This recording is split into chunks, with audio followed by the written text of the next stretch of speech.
kanan. Tapos kumanan sa 601 Manila East Road.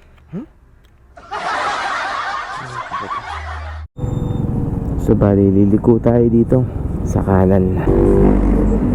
Nakaka tayo ng Bunrock. Alright, magandang umaga sa inyo mga paps. It's Saturday, 10 AM in the morning. Papunta tayo ngayon kay JC9 or kay Sir Jonathan. Yan yung owner niyan mga paps. Sa mga hindi nakakaalam sa JC9, ito yung paggawa ng rear set. Then yung material na gamit nila is stainless. Yes, magpapakabit po tayo ng rear set. Etong rear set na to, matagal ko nang napapansin to dun pa lang sa barkada o kay Raymond sa taga-Bilibiran. Hindi ko lang sure kung makapanood nyo to. Pero yung pinaka nag-push sa akin magpakabit na ito is si Cassie. Shoutout sa'yo man, salamat. Nakita ko sa kanya to, napakaganda ng gawa, solid mga paps. Then yung punta muna tayo kay na Sir Jonathan. Let's go! Alright, dito na tayo. Actually, galing na ako nakaraan dito mga paps. Nag-down ako sa kanila. So, babalik lang ulit tayo. Sir Jonathan po. Ay, Sir Jonathan. Yan, so bali nandito na tayo mga paps. Din tayo sa bahay ni Sir Jonathan. Then yung motor natin, ayun. So wait lang natin Sir Jonathan kasi susukatan pa ng maayos yung motor. So ito, baklasan muna kami. Shoutout kay Sir Jonathan. Sir. Baklas muna kami. Tapos din susukatin yung ilalagay dito. Update ko kayo mga paps. Let's go.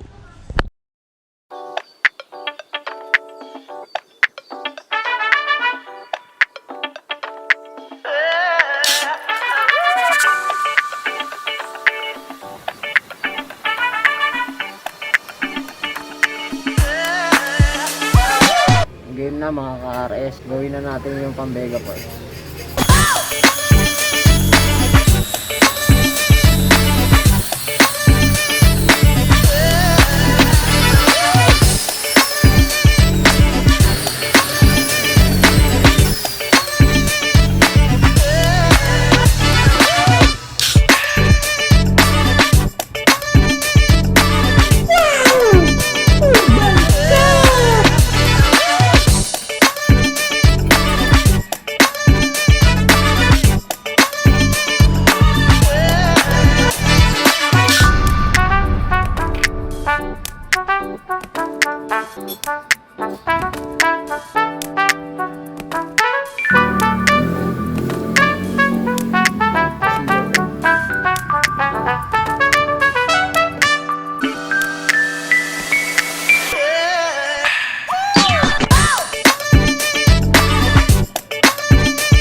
Later.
So bali yun yung motor natin.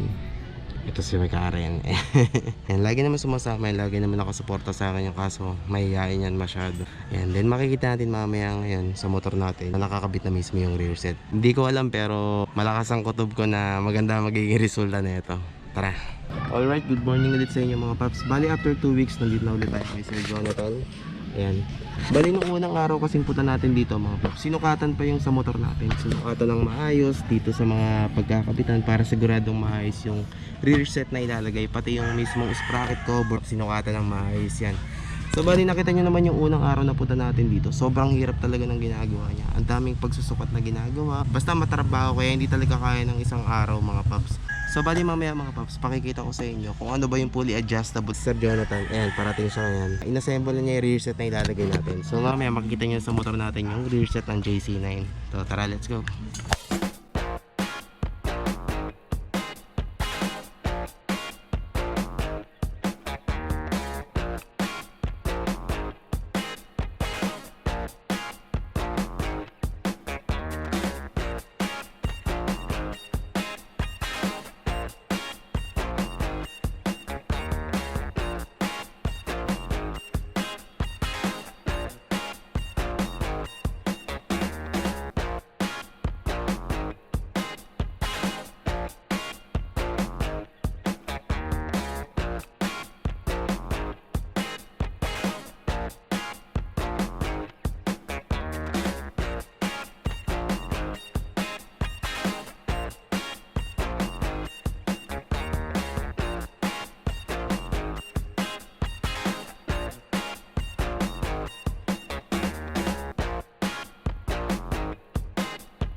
Bali ito mga paps, unti-unti na siyang nakabit. Yan. Ito rin yung reason talaga kung bakit gusto ko na itong gantong rear set. Yan, nakarekta na siya sa master pump. Yan. Kumbaga mapupush na niya agad to. Unlike nung sa naka-stack ako, ang dami niya pang dadaan ng extension para maabot dito. Hindi katulad nito, yan. Hindi ko na kailangan maglagay ng WD-40 o kaya yung mga grasa. Rekta na agad siya. Woohoo! Yan, face mask tsaka stickers, JC9 rearset.com. So ayan na siya mga paps. Gandas. Yan, nakikita nyo. Hindi pa yun yung pinakano kasi may adjustment pa may mangyayari dito. Kasi testing ko muna kung iusog pa or what. Pero pagbalik, hindi pa naman natin pinaka-final talaga kasi nalagay pa namin yung caliper ng RCD. Pero kung nakita nyo naman, ang ganda. Angas. Ito, pabibend ko na lang ito. Para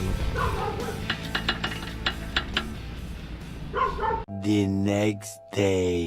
So bali yun na nga nangyari mga paps. Susukatan to mamaya ni Sir Jonathan kung ano yung adjustment na gagawin niya para next week. Pero next week pa ayusin to mga paps. Kumbaga ang pinakagagawin muna ni Sir Jonathan ngayon is itong caliper natin. Papalitan ng caliper to, then papalitan ng stainless bracket to mga paps. Customize. Medyo may conversion na mangyayari dito. Then maya maya magtatanong na tayo ng konting trivia regarding dito sa JC9 kasi hindi ko pa talaga nalalaman, hindi ko pa natatanong sa kanya. Then mamaya sabay-sabay natin siyang tanongin. Okay, let's go.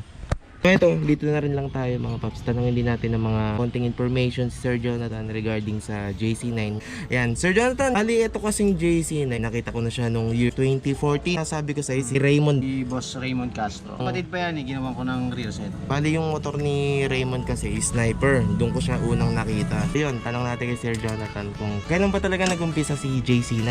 Nung nagsimula ako, 2006. 2006? Hindi nga. Ang tagal. 2006 ako nagsimula. Bali, nung nawalan ako ng work, sinubukan ko gumawa ng rear set.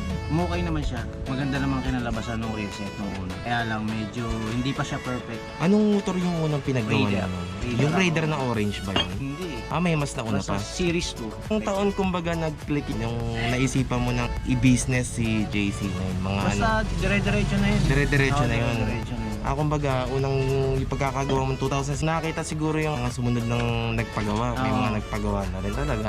Kasi di pa siya gaano makintab.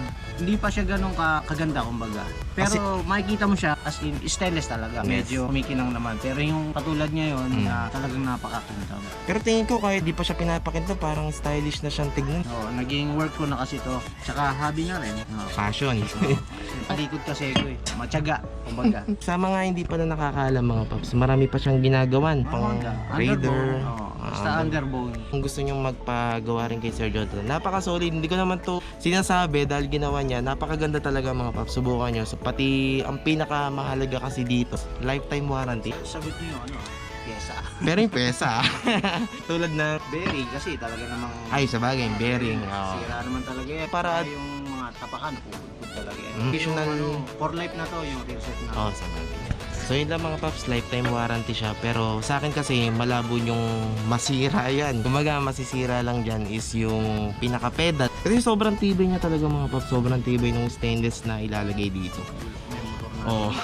Bulok na yung motor mo pero yung stainless na ilalagay hindi pa. So yun lang mga paps, para magkaroon din kayo ng konting trivia kay jc9rearset.com. Then yung owner nga natin na si Sir Jonathan. And salamat Sir Jonathan. Thank Thank you. you. Salamat. 1 week later. So, bali ito mga paps, tapos na siya. Ayan yung pinaka-finished product niya kung nakikita nyo. Sobrang solid yan. So ito yung unang inayos niya. Pinahaba to. So binaba ng konti. Yan yung gusto ko talaga. Para komportable. Tapos dito sa pinaka pedal shift niya, inayos na, medyo inusog na tulad nung sinabi ko nung una. Pinaayos na yan, lahat yan okay. Tapos dito, sabihin ko lang sa inyo kung ano yung adjustable na sinasabi ko mga paps. Etong adjustable na to, meron siya mga thread na butas. Pwede nyo siyang ilipat dito. Lipat nyo dito sa pangalawa or kung saan kayo mas komportable. Tapos ito rin, dito sa angkasan, meron din siya. Yan, may mga butas kayo nakikita. Yan yung adjuster niya kung tawagin. Para pwede nyo ilipat kung saan mas komportable yung OBR nyo. Yan, pwede nyo siyang ilipat. Sobrang tibay niyan, man. Sobrang solid yan. Then ayan din, meron din yan.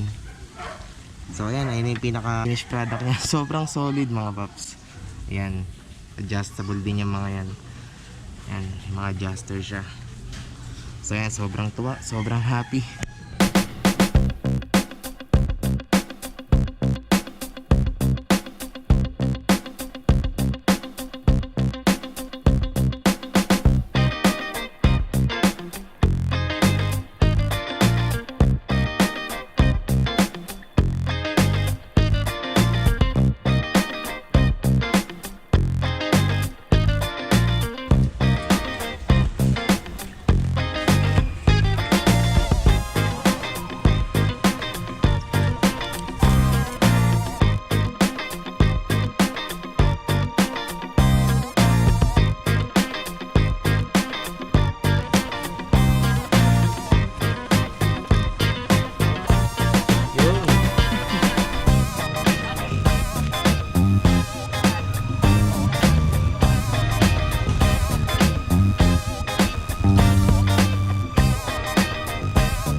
Sobrang solid.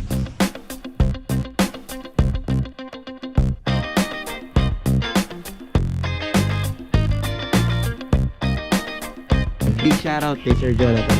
Yan, owner ng JC9. Then shoutout din sa asawa niya. Ayan si ma'am. Salamat. Sobrang solid yan. Bali, dito ko na tatapusin yung vlog mga paps. So kung nakaabot kayo sa video ito, maraming salamat. Thank you very much. Then salamat Sir Jonathan. JC9. Thank you. JC9 pala.